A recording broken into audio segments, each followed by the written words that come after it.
शांति। ओम शांति। ओम शांति। हम सभी अपने आत्मिक स्वरूप में स्थित होकर बहुत ही ध्यान और एकाग्रता से अपने परमपिता परमात्मा के महावाक्यों को सुनेंगे और स्वयं में धारण कर इस मुरली का स्वरूप बनेंगे। ओम शांति। आज 13 अगस्त 2024 की बाबा की साकार वाणी है। बाबा कहते हैं, मीठे बच्चे, योग द्वारा तत्वों को पावन बनाने की सेवा करो, क्योंकि जब तत्व पावन बनेंगे तब इस सृष्टि पर देवताएं पांव रखेंगे। आज का प्रश्न है, तुम्हारी नई राजधानी में किसी भी प्रकार की अशांति नहीं हो सकती, क्यों? उत्तर में बाबा कहते हैं, क्योंकि वह रजाई तुम्हें बाप द्वारा वर्षे में मिली हुई है। दूसरी पॉइंट में बाबा कहते हैं, वरदाता बाप ने तुम बच्चों को अभी ही वरदान अर्थात वर्षा दे दिया है, जिस कारण वहाँ अशांति नहीं हो सकती। तुम बाप का बनते हो तो सारा वर्षा ले लेते हो। बाबा कहते हैं कि हमारी नई राजधानी में किसी भी प्रकार की अशांति नहीं हो सकती है। वह इसलिए 2 पॉइंट में बाबा ने समझाया है। पहली पॉइंट में बाबा कहते हैं कि अशांति इसलिए नहीं हो सकती क्योंकि बाबा ने अभी ही हमें वह सुख की, शांति की रजाई बाबा ने हमें वर्षे में दे दी है। दूसरी पॉइंट में बाबा कहते हैं, वरदाता बाबा हम बच्चों को अभी ही वरदान में अर्थात वर्षा में वर्षा दे देते हैं, जिससे कि हम कभी अशांत नहीं हो सकते, हम कभी दुखी नहीं हो सकते सतयुग में। और सतयुग में साथ ही अगले 21 जन्मों के लिए हम ना कभी दुखी होंगे ना अशांत होंगे। जैसे ही हम बाबा का बनते हैं कि बाबा की सारी प्रॉपर्टी के हम हकदार हो जाते हैं। ओम शांति। बच्चे तो जानते हैं, जिसके हम बच्चे हैं उनको सच्चा साहेब भी कहते हैं, इसलिए आजकल तुम बच्चों को साहेब जादे भी कहते हैं। सच के ऊपर भी एक पौड़ी है, सच खाना, सच पहनना। भल यह मनुष्यों की बनाई हुई है, परंतु यह बाप बैठ समझाते हैं। बच्चे जानते हैं, ऊंचे ते ऊंचा बाप ही है, जिसकी बहुत महिमा है, जिसको रचयिता भी कहते हैं। पहले पहले है बच्चों की रचना। बाप के बच्चे हैं ना, सब आत्माएं बाप के साथ रहती है, उनको कहा जाता है बाप का घर, स्वीट होम। बाबा कहते हैं कि हम सब बाबा के बच्चे जब बने हैं तो हम सब बाबा के साथ शांति धाम में रहते हैं, तो उसी शांति धाम को स्वीट होम कहा जाता है। यह कोई होम नहीं, बच्चों को मालूम है वह हमारा स्वीटेस्ट बाप है। स्वीट होम है शांति धाम। फिर सतयुग भी स्वीट होम है, क्योंकि वहाँ हर घर में शांति रहती है। यहाँ घर में लौकिक माँ बाप के पास भी अशांति है तो दुनिया में भी अशांति है। वहाँ तो घर में भी शांति है तो सारी दुनिया में भी शांति रहती है। बाबा कहते हैं कि कैसे यहाँ अभी हर घर में अशांति है। जो बाबा के ज्ञान समझ गए, उनकी श्रीमत पर चलते हैं, तब तो कुछ हद तक हम बाबा के बच्चे शांत भी रहते हैं, घर में शांति भी रहती है। लेकिन जो बाबा के ज्ञान में नहीं आए हैं तो यहाँ घर घर में अशांति है। बाबा कहते हैं लौकिक माँ बाप के पास भी अशांति है तो दुनिया में भी अशांति है। वो शांति सिर्फ हमारे अलौकिक पिता के पास है, परम पिता परमात्मा के पास है वो शांति, जो हमें शांति धाम में और सुख धाम में मिलती है। लेकिन लौकिक जो हमारे पेरेंट्स हैं उनके पास अशांति ही अशांति है और दुनिया में भी अशांति है। यह अशांति हर घर में है, पूरे वातावरण में है, तो पूरी दुनिया में अशांति है।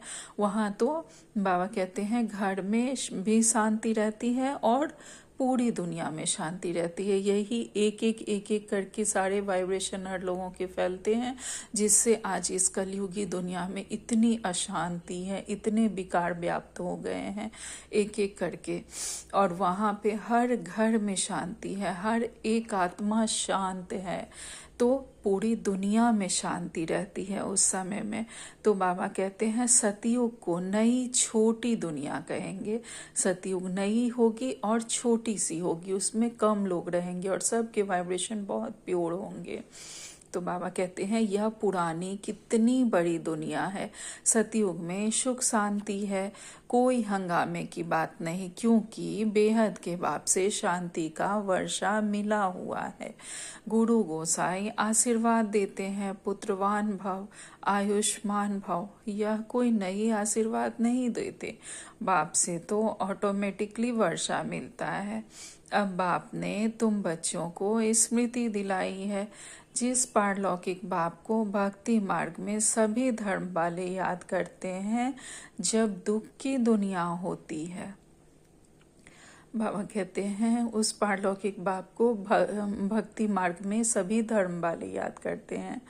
भक्ति मार्ग में जितने भी धर्म के हैं सभी उसी समय में सिर्फ भगवान को याद करते हैं जब दुख होता है।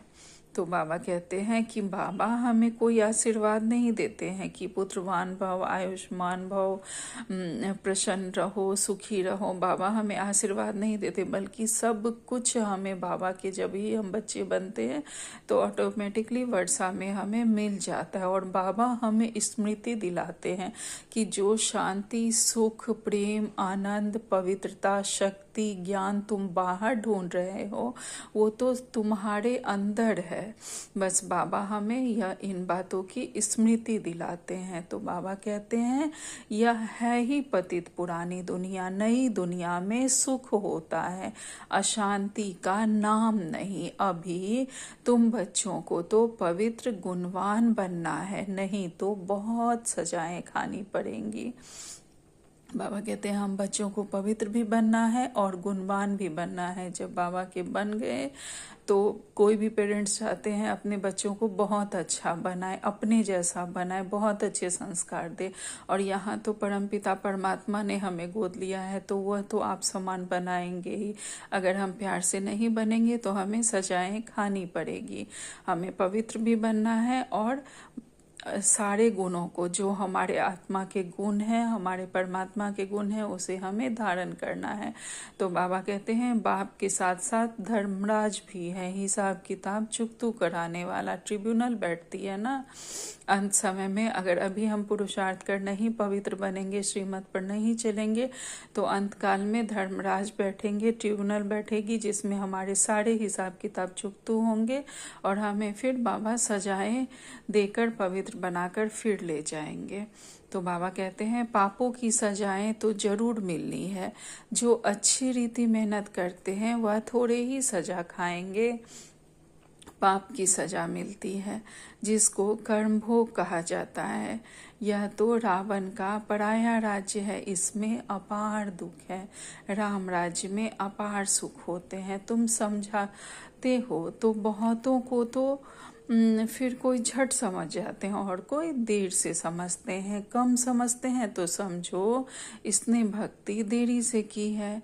जिसने शुरू से भक्ति की है वह ज्ञान को जल्दी समझ लेंगे, क्योंकि उनको आगे न मर जाना है। बाबा कहते हैं अगर कोई नहीं समझ रहे हैं बाबा के ज्ञान को तो इसका मतलब है कि उन्होंने भक्ति देरी से शुरू की, उनकी भक्ति अभी पूरी नहीं हुई है। और जो झट से समझ जाते हैं तो इसका मतलब है उन्होंने जल्दी से भक्ति शुरू की है और उन्हें बाबा का ज्ञान धारण कर आगे नंबर में जाना है। आगे बाबा कहते हैं तुम जानते हो हम आत्माएं स्वीट होम से यहाँ आई हैं। साइलेंस मूवी टॉकी है ना, बच्चे ध्यान में जाते हैं तो सुनाते हैं, वहाँ मूवी चलती है। उनका कोई ज्ञान मार्ग से ताल्लुक नहीं। मुख्य बात है अपने को आत्मा समझ, बाप को याद करो, बस और कोई बात नहीं। बाबा कहते हैं हम सभी आत्माएं स्वीट होम से आए हैं। साइलेंस मूवी और टॉकी है, 3 तरह की है।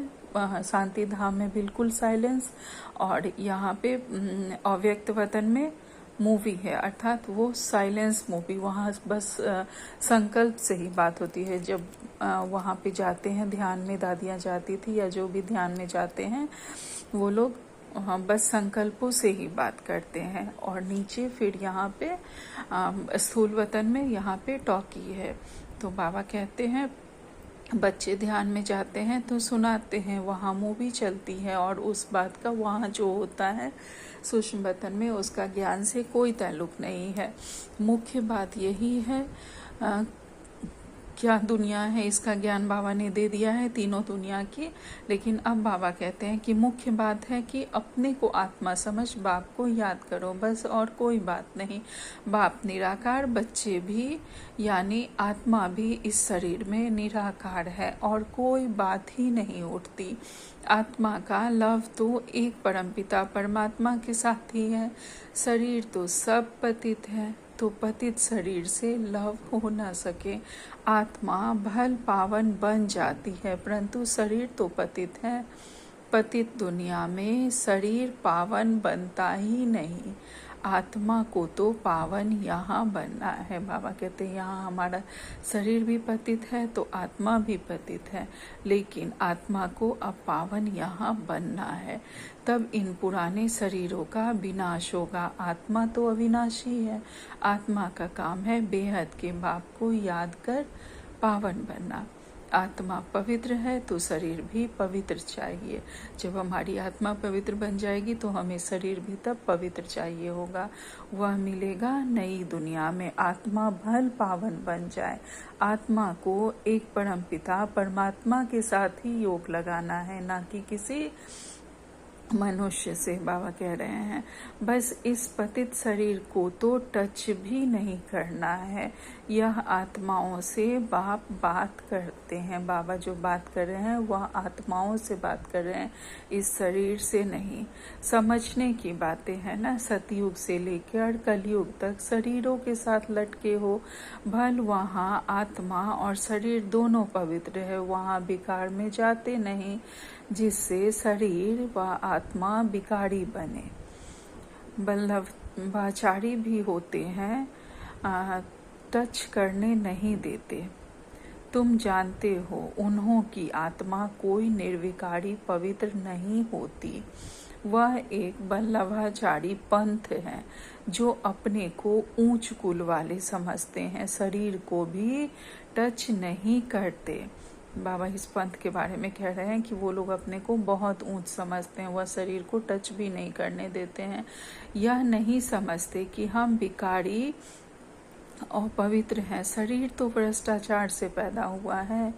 बाबा कहते हैं वह यह नहीं समझते कि वह भी विकारी और पवित्र ही है, क्योंकि जो शरीर है, जिस शरीर को वो इतना पवित्र रख रहे हैं, किसी को टच नहीं करने देते हैं, तो बाबा कहते हैं वह पैदा तो भ्रष्टाचार से ही हुआ है। यह बातें बाप आकर समझाते हैं। आत्मा पावन बनती जाती है तो फिर शरीर भी बदली करना पड़े। पावन शरीर तो तब बने जब 5 तत्व भी पावन बन जाए। जब 5 तत्व प्योर बनेंगे तो 5 तत्वों का बना हमारा शरीर भी प्योर होगा। बाबा कहते हैं सतयुग में तत्व भी पवित्र होते हैं, तब शरीर भी पवित्र बनते हैं। देवताएं पतित शरीर में पतित धरनी पर पैर नहीं रखते। उनकी आत्मा और शरीर दोनों पवित्र पावन होते हैं, इसलिए वह सतयुग में ही पैर धरते हैं। यह है पतित दुनिया। आत्मा पारलौकिक बाप परमात्मा को याद करती है। एक है शारीरिक बाप, एक है और शरीरी बाप, और शरीरी बाप को याद करते हैं क्योंकि उनसे ऐसा सुख का वर्षा जरूर मिला है, तो याद करने बिगड़ रह नहीं सकते। भल इस समय तमो प्रधान बने हैं तो भी उस बाप को जरूर याद करते हैं, परंतु यह फिर उल्टी शिक्षा मिलती है कि ईश्वर सर्वव्यापी है। भले ही हम तमो प्रधान हैं लेकिन बाबा को याद जरूर करते हैं, लेकिन वहाँ पे यह उल्टी शिक्षा दे दी गई है कि ईश्वर सर्वव्यापी है। फिर इस बात में मूंझ पड़ते हैं कि मनुष्य मनुष्य ही बनता है। यह सब भूले बाप आकर समझाते हैं। बाप एक ही मन मनाभव का मंत्र देते हैं। उनका ही अर्थ चाहिए। अपने को आत्मा समझ बाप को याद करो, बस यही धुन लगी रहे जिससे तुम पावन बन सकेंगे। देवताएं पवित्र हैं, अब बाप आकर फिर ऐसा पवित्र बनाते हैं। जैसे देवताएं पवित्र हैं वैसे बाबा हमें पवित्र बनाते हैं। सामने एम ऑब्जेक्ट रख देते हैं। जो बुत मूर्ति बनाने वाले होते हैं मनुष्य की सूरत देख झट उनका बुत बना देते हैं। जैसे कि वह जीता जागता सामने बैठा है, वह तो जड़ बुत हो जाते हैं। यहाँ बाप तुमको समझाते हैं, तुमको ऐसा चैतन्य में लक्ष्मी नारायण बनना है। कैसे बनेंगे? मनुष्य से देवता तुम इस पढ़ाई और प्योरिटी से बनेंगे। यह स्कूल है ही मनुष्य से देवता बनने का। वह जो बुत आदि बनाते हैं उसको आर्ट कहा जाता है। हूबहू वही शक्ल आदि बनाते हैं, इसमें हूबहू की तो बात ही नहीं। यह तो जड़ चित्र है, वहाँ तुम नेचुरल चैतन्य बनेंगे। बाबा कहते हैं जो दुनिया में जो आर्टिस्ट होते हैं जो सेम पेंटिंग बना देते हैं या मूर्ति बना देते हैं, तो बाबा हमें वैसा नहीं बनाते। यहाँ सेम टू सेम की बात नहीं है। बाबा पहले सबको पावन बनाते हैं, फिर पावन शरीर देते हैं, तब उस दुनिया में ले जाते हैं। उस दुनिया में जब जाएंगे तब फिर पावन शरीर मिलेगा। तो बाबा कहते हैं कि वहाँ तुम नेचुरल चैतन्य बनेंगे। यहाँ जो मूर्तियाँ बनती हैं वह तो जड़ चित्र हैं, लेकिन वहाँ हम चैतन्य में रियल में हम बनेंगे। बाबा कहते हैं 5 तत्वों का चैतन्य शरीर होगा जो कि बिल्कुल देवताओं जैसा होगा। यहाँ जो मूर्तियाँ बनती हैं, जो दुर्गा की गणेश की जो भी मूर्तियाँ हैं वो जो बनती हैं बस वो काल्पनिक होती है कि हाँ वो ऐसे होंगे ऐसे होंगे ऐसे होंगे, लेकिन वहाँ रियल में हमारी मूर्तियाँ बनेंगी बिल्कुल प्योर पवित्र। तो बाबा कहते हैं 5 तत्वों का चैतन्य शरीर होगा। 5 तत्वों प्योर 5 तत्वों का चैतन्य शरीर हमें वहाँ मिलेगा बिल्कुल प्योर। यह तो जड़ चित्र मनुष्यों का बनाया हुआ है, हूबहू तो हो न सके क्योंकि देवताओं का फोटो निकल ना सके। ध्यान में भल साक्षात्कार करते हैं परंतु फोटो निकल ना सके। कहेंगे हमने ऐसा दीदार किया चित्र तो ना खुद ना कोई और बना सके। खुद ऐसा तब बनेंगे जब बाप से नॉलेज लेकर पूरी करेंगे, तब हूबहू कल पहले मिशल बनेंगे। चित्र तभी हूबहू बन सकता है जब बाबा से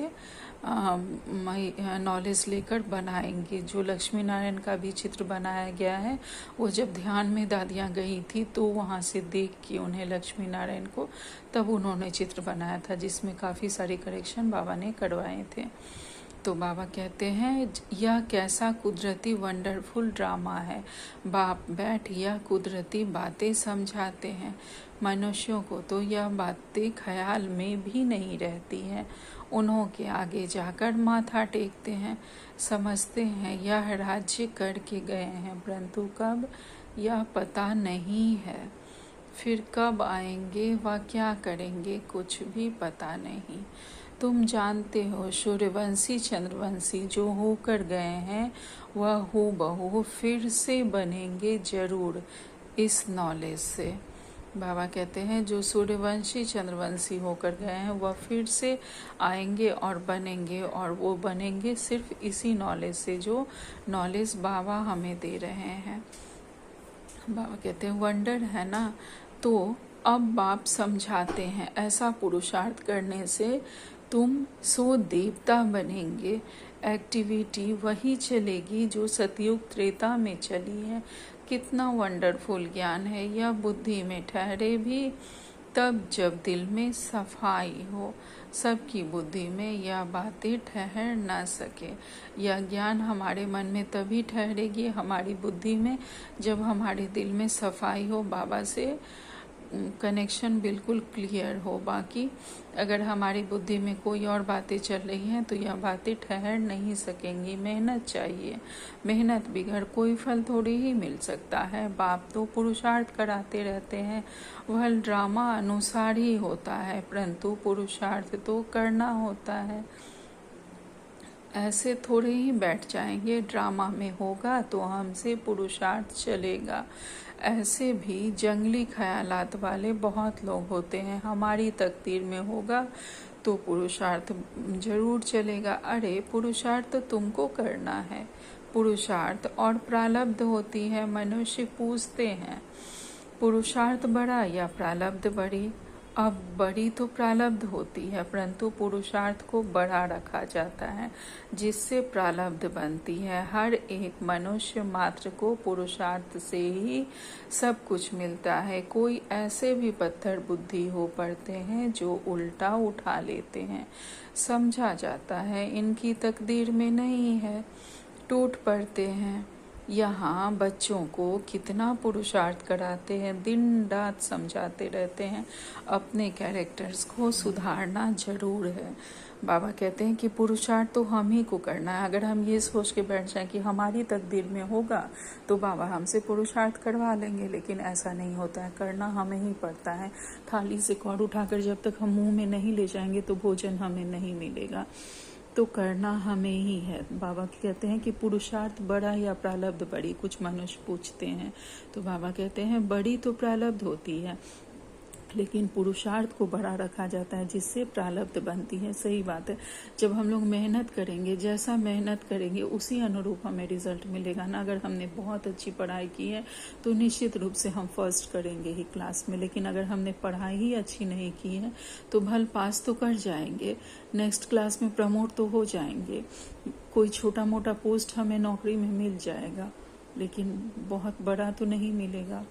तो बाबा वही कह रहे हैं कि पहले पुरुषार्थ अच्छा करोगे तभी प्रारब्ध उसकी मिलेगी, उसका रिजल्ट बहुत अच्छा मिलेगा। सतयुग में पद पोजीशन अच्छा मिलेगा। तो बाबा कहते हैं कि समझा जाता है इनकी तकदीर में नहीं है। जो नहीं समझ पाते हैं वो समझा जाता है उनकी तकदीर में नहीं है, टूट पड़ते हैं।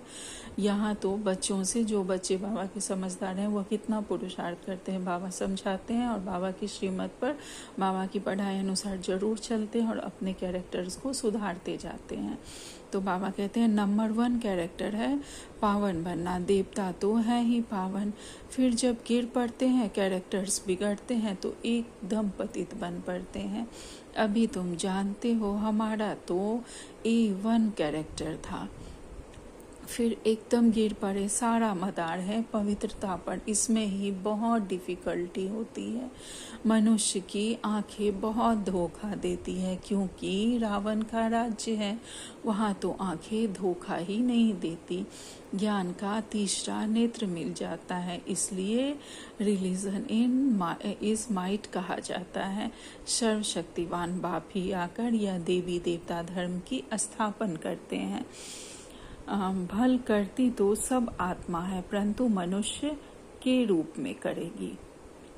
बाबा कहते हैं बाबा जो हमें आकर यह वर्षा दे रहे हैं, जो देवी देवता धर्म की स्थापना होगी वह तो भले सब करती आत्मा ही है। पतित से पावन बनती है, पावन से पतित बनती है, लेकिन करती सब आत्मा ही है। लेकिन उसके लिए उसे जो वस्त्र चाहिए वह मनुष्य का रूप धारण कर तब हर पाठ को बजाती है। तो बाबा कहते हैं वह बाप है ज्ञान का सागर, देवताओं से इनकी महिमा बिल्कुल अलग है। तो ऐसे बाप को क्यों नहीं याद करेंगे। उन्हों को ही नॉलेजफुल बीज रूप कहा जाता है। उनको सतचित आनंद क्यों कहा जाता है। झाड़ का बीज है, उनको भी झाड़ का मालूम तो हो ना, परंतु वह है जड़ बीज। उनमें आत्मा जैसे जड़ है, मनुष्य में है चैतन्य आत्मा। चैतन्य आत्मा को ज्ञान का सागर भी कहा जाता है। झाड़ छोटे से बड़े होते हैं तो जरूर आत्मा है, परंतु बोल नहीं सकती। परमात्मा की महिमा कितनी है, ज्ञान का सागर, यह महिमा आत्मा की नहीं। बाबा ही हमारे वो बीज रूप हैं जिनसे हम निकले हैं, हम झाड़ निकले हैं। तो बाबा से ही हम में सारे ज्ञान आते जाते हैं। तो बाबा कहते हैं यह महिमा आत्मा की नहीं, परम आत्मा माना परमात्मा की गाई जाती है, क्योंकि वही ज्ञान के सागर हैं। उनकी कितनी महिमा है। फिर उनको ईश्वर आदि कहते हैं। असुल नाम है परम पिता परमात्मा, परम अर्थात सुप्रीम। महिमा भी बड़ी भारी करते हैं। अभी दिन प्रतिदिन महिमा भी कम होती है, क्योंकि पहले बुद्धि सतो थी, फिर रजो, फिर तमो प्रधान बन जाती है। यह सब बातें बाप आकर समझाते हैं। मैं हर 5000 वर्ष बाद आकर पुरानी दुनिया को नई दुनिया बनाता हूँ। गायन भी है ना, सतयुग आदि है भी सत, होली सत, होसी भी सत। बाबा कहते हैं गायन भी है ना, सतयुग आती है भी सत, होसी भी सत। कोई पौड़ी अच्छी बनाई हुई है, क्योंकि वह तो फिर भी इतने पतित नहीं है। पीछे आने वाले इतने पतित नहीं होते। भारतवासी ही बहुत सतो प्रधान थे, वही फिर बहुत जन्मों के अंत में तमो प्रधान बने हैं। और धर्म स्थापकों के लिए ऐसे नहीं कहेंगे, वह ना इतना सतो प्रधान बनते, ना इतना तमो प्रधान बनना है। ना बहुत सुख देखा, ना बहुत दुख देखा। यह सब हमने ही देखे हैं। हम जो ब्राह्मण जो फिर देवता बनते हैं, वही बहुत ज़्यादा पावन भी बनते हैं, बहुत सतोगुणी भी बनते हैं, फिर रजो और तमो में भी जाते हैं। लेकिन दूसरे धर्म वाले जो हैं वह बाद में उतरते हैं, और वह ना बहुत ज़्यादा सतो प्रधान बनते हैं, ना बहुत ज़्यादा तमो में जानते हैं। अभी उनके लिए कहा जाता है ना, बागेश्वर महाराज के लिए, कि वो कितना सारा ये दिखा रहे हैं, कितने चमत्कार दिखा रहे हैं। तो इसलिए क्योंकि वो आत्माएं सब बाद में हैं, या कोई भी साधु संत जो हैं वो बाद वाली आत्मा है, वो अभी अभी उतरी है, तो वो आत्मा प्योर है। इसलिए उसके में कुछ हैं ऐसी चीज़ सब जो कि वो चमत्कार कर रहे हैं। लेकिन हम जो हैं, हम बहुत पुरानी आत्माएं, हमारी शक्ति खत्म हो गई है। लगभग हमारी जोत बुझने वाली थी जब बाबा ने आकर हमें अपना बच्चा बनाया और हमें ज्ञान दिया। तो हम ही वो बाबा के बच्चे हैं जो पूरे 84 जन्म लेते हैं, और जितने ही हम प्योर बनते हैं उतने ही हम पतित भी बनते हैं, उतने ही हम विकारों में गिरते भी हैं। लेकिन फिर बाबा आते हैं इस संगम युग पर और अपने हर एक बच्चे को पहचानते हैं, और उसके बाद सब बच्चों को बाबा कोटों में कोई में से हम सब को चुनकर अपना बच्चा बना के अपने ज्ञान और योग के स्नान द्वारा हम सबको पावन बनाते हैं।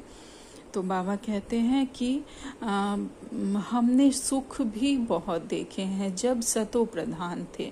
हमने 21 जन्म कितना सिर्फ सुख ही सुख देखा है, लेकिन बाद वाली आत्माएं तो उतने जन्म लेंगे ही नहीं, तुरंत आएंगी तुरंत जाएंगी। तो वो ना बहुत सतो बनते हैं ना बहुत तमो बनते हैं। तो बाबा कहते हैं जब सतो थे फिर दुख भी बहुत देखे हैं, क्योंकि तमो प्रधान बने हैं। सुख बहुत देखे हैं जब सतो प्रधान थे, और दुख बहुत देखे जब तमो प्रधान है। मुख्य है ही 4 धर्म, डेटिज्म, इस्लामिज्म, बुद्धिज्म और कृष्णिज्म। बाकी इनमें वृद्धि होती गई है। इन भारतवासियों को तो पता नहीं पड़ता कि हम किस धर्म के हैं। धर्म का मालूम न होने के कारण हमने धर्म ही छोड़ दिया है अपने मूल धर्म को। वास्तव में सबसे मुख्य धर्म है यह आदि सनातन देवी देवता धर्म, परंतु अपने धर्म को भूल गए हैं। जो समझू सयाने हैं वह समझते हैं, इन्हों का अपने धर्म में ईमान विश्वास नहीं है। नहीं तो भारत क्या था और अभी क्या बना है। बाप बैठ समझाते हैं। जो दूसरे धर्म वाले हैं वो हम लोग के बारे में समझते हैं कि इन लोगों का अपने धर्म में विश्वास ही नहीं है, वो कितने मजबूती से अपने धर्म को पकड़े रहते हैं, और हमारे बारे में सोचते हैं कि हमारा अपने में विश्वास ही नहीं है। नहीं तो शुरू में, क्योंकि शुरू में सिर्फ हिंदू ही धर्म था, यही आदि सनातन देवी देवता धर्म था। उसके बाद ये धर्म सब आते गए। तो जो भी शास्त्र वगैरह पढ़ के वो लोग समझते हैं कि इनका विश्वास ही नहीं है, इसलिए भारत क्या से क्या हो गया। तो बाप बैठ समझाते हैं, बच्चे तुम क्या थे, सारी हिस्ट्री बैठ समझाते हैं। तुम देवता थे, आधा कल्प राज्य किया, फिर आधा कल्प के बाद रावण राज्य में तुम धर्मभ्रष्ट कर्म भ्रष्ट बन गए। अभी फिर तुम दैवी संप्रदाय के बन रहे हो। भगवान उवाच, बाप कल्प कल्प तुम बच्चों को ही समझाकर ईश्वरीय संप्रदाय का बनाते हैं। बाबा कल्प कल्प आकर हम ही बच्चों को फिर से उठाते हैं, पढ़ाते हैं और ईश्वरीय संप्रदाय का बनाते हैं। हम ही अपने बाबा के पद्मा पदम भाग्यशाली बच्चे हैं। भले हम कितने भी तमो प्रधान बने हों, दुखी हुए हों, लेकिन हम बाबा के बच्चे हैं, इसलिए हम बाबा के पास बाबा के ज्ञान में आए हैं। अच्छा, मीठे मीठे से खिलते बच्चों प्रति माता पिता बाप दादा का याद प्यार और गुड मॉर्निंग। रूहानी बाप की रूहानी बच्चों को नमस्ते। हम सब रूहानी बच्चों की रूहानी माता पिता बाप दादा को याद प्यार गुड मॉर्निंग और नमस्ते नमस्ते नमस्ते। शुक्रिया मेरे मीठे प्यारे बाबा, आपका लाख लाख शुक्रिया। आज धारणा के लिए मुख्य सार में बाबा ने पहली पॉइंट कही है, अपने दिल की सफाई से बाप के वंडरफुल ज्ञान को जीवन में धारण करना है। पुरुषार्थ से ऊंची प्रारब्ध बनानी है, ड्रामा कहकर से ठहर नहीं जाना है। हमारे दिल में कितनी सफाई है, कितनी सच्चाई है, उसके द्वारा अपने बाबा के ज्ञान को जीवन में हमें धारण करना है। और हम सब का प्रयास रहना चाहिए कि हर दिन मुरली से कम एक पॉइंट हमें अपने जीवन में जरूर धारण करना है और पुरुषार्थ को आगे से आगे बढ़ाना है। पुरुषार्थ में बाबा कहते हैं कि इसी ज्ञान को जीवन में धारण कर पुरुषार्थ से ऊंच प्रारब्ध बनानी है। ड्रामा में होगा तो कर लेंगे, यह कहकर समझकर ठहर नहीं जाना है। दूसरी पॉइंट में बाबा कहते हैं, रावण राज्य में क्रिमिनल आंखें धोखे से बचने के लिए ज्ञान के तीसरे नेत्र से देखने का अभ्यास करो। अभी जो यह रावण राज्य है, इसमें आंखें सबसे ज़्यादा धोखा देती हैं। तो बाबा कहते हैं, इन आंखों के धोखे से बचने के लिए हमें सदा अपने ज्ञान के तीसरे नेत्र से काम लेना है और उस किसी भी बात को ज्ञान के तीसरे नेत्र से देखने का अभ्यास करना है। पवित्रता जो नंबर 1 कैरेक्टर है, उसे ही धारण करना है। आज बाबा ने वरदान हमें दिया है, श्रेष्ठ भाग्यवान भव। ब्राह्मण जन्म की जनपत्री को जान सदा खुशी में रहने वाले श्रेष्ठ भाग्यवान भव। ब्राह्मण जन्म की जनपत्री को जानकर हम सदा खुशी में रहने वाले अपने बाबा के पद्मा पदम श्रेष्ठ भाग्यवान बच्चे हैं। ब्राह्मण जीवन नया जीवन है। ब्राह्मण आदि में देवी देवता है और अभी बीके है। ब्राह्मण जीवन नया जीवन है। यही ब्राह्मण आदि में सृष्टि के शुरुआत में हम देवी देवता बनते हैं और अंत में बीके बनते हैं, अभी बीके हैं। ब्राह्मणों की जन्मपत्री में तीनों ही काल अच्छे से अच्छा है। जो हुआ वह भी अच्छा, जो हो रहा है वह भी अच्छा, और अच्छा और जो होने वाला है वह बहुत बहुत अच्छा। बाबा कहते हैं कि हम ब्राह्मणों के जीवन में तीनों काल बहुत अच्छे हैं।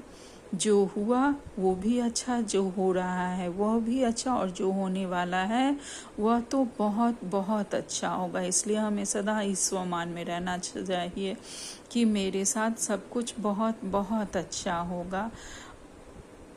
हम कितने श्रेष्ठ, कितने भाग्यवान बच्चे हैं। यह स्वमान बहुत अच्छा है, सभी लोग इसका प्रयोग करके देख सकते हैं। तो बाबा कहते हैं, ब्राह्मण जीवन की जन्मपत्री सदा ही अच्छी है, गारंटी है। तो सदा इसी खुशी में रहो कि स्वयं भाग्य विधाता बाप ने भाग्य की रेखा खींच दी और हमें अपना बना लिया। हमें सदा इसी खुशी में, इसी उमंग उत्साह में रहना चाहिए कि हमारी जन्मपत्री तो स्वयं परमपिता परमात्मा बनाए हैं। इस ब्राह्मण जीवन की जन्मपत्री तो सदा अच्छी होनी ही होनी है। स्वयं परमात्मा हमारे साथ है, हजार भुजाधारी हमारे साथ है, तो हमारे साथ तो सब कुछ बहुत बहुत अच्छा होगा। तो बाबा कहते हैं कि हमारी जन्मपत्री अच्छी है, गारंटी है, क्योंकि भगवान हमारे साथ है। तो बाबा कहते हैं सदा इसी खुशी में हमें रहना है कि स्वयं भाग्य विधाता बाप ने भाग्य की श्रेष्ठ रेखा हमारे लिए खींच दी है। हम सबसे श्रेष्ठ भाग्यवान बच्चे हैं बाबा के, और बाबा ने हमें अपना बना लिया है। आज का स्लोगन है, एक रस स्थिति का अनुभव करना है तो एक बाप से सारे संबंधों का रस लो।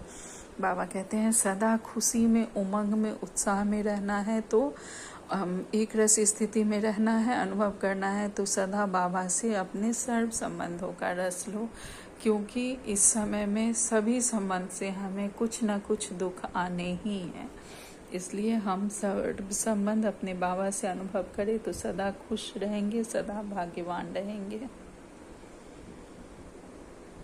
आज का अव्यक्ति आज 13 तारीख का अव्यक्ति सारे हैं। सदा यह स्मृति रहे कि हम कल्प कल्प के विजयी हैं। अनेक बार यह पाठ बजा चुके हैं, अब फिर रिपीट कर रहे हैं। इस स्मृति से क्या करें, कैसे करें, यह सब कंप्लेन खत्म हो जाएगी और कंप्लीट बन जाएंगे।